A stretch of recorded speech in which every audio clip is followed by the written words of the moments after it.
पियवा सिवान से, पियवा सिवान से अन्हार भइले आई।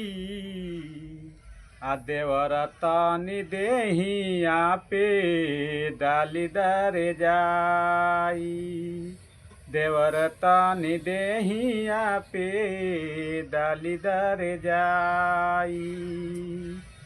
पियवा सिवान से, पियवा सिवान से अन्हार कैले आई।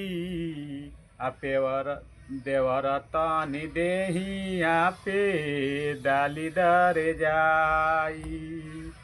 देवर तनी देहिया पे डाली दरे जाई।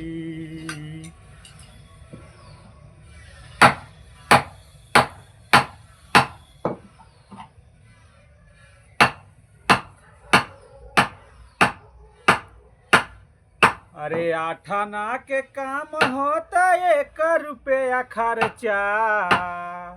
अरे उमेश भैया हो ले गल भौजी के ले गल शिव चर्चा। उमेश भैया हो भौजी के ले गल शिव चर्चा। हाँ हाँ पेशाब करते होंगे सर। का हो ऊपर से आवता, ऊपर से आवता। आठाना के काम होता 1 रुपया खर्चा। आठाना के काम होता 1 रुपया खर्चा। आ उमेश भैया हो ले गईले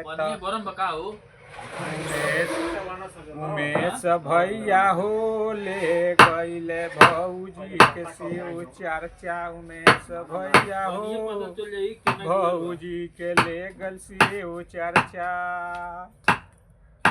आठाना के काम होता 1 रुपया खर्चा। उमेश भैया हो भौजी के ले गल शिव चर्चा।